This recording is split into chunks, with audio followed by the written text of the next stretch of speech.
Ako lang ba? Ako lang ba? January pa pero drain na kayo. Nagi time ba nga ini kamata natin ni ka morning I really feel so sluggish nga dili ko ganahan mo bangon. So there are three things that I really wanted to do right after I woke up kay para ma-freshen up ko and then maabtik ko ba. So first is maligo gidayon ko ana tay. Maligo ko unya akong iligo yot dili nang init tubig ha. Dili nang mga warm din ha.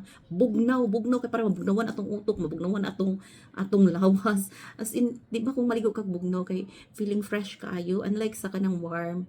Okay ra na kung gabi maligo kag mga warm water na.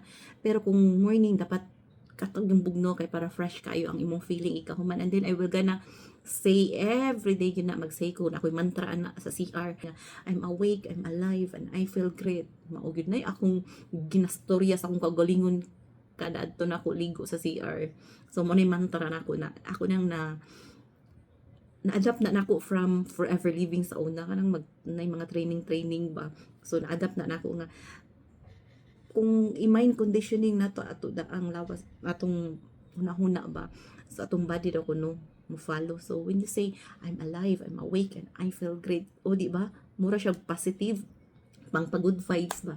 So yeah mao ni akong ginauna permero. So yeah mao ni permero ha. The second is kanang I want to dress well, I want to dress good, to look good, and to feel good. Okay, so not necessarily nga nindot nga sinina, sus day akong sinina tag 90 raman ganing ni. Importante ba limpyo, tarong, o di ba? So mao lang gyud na siya kanang kung unsay komportable nimo nga sinina, mao nay dapat nimo suoton. Murag it gives you confident. It gives you confidence, okay? Number 3 is coffee. Coffee good ko ana day kana ganing ang humot, ang aroma sa coffee ba? Di ba humot kaayo?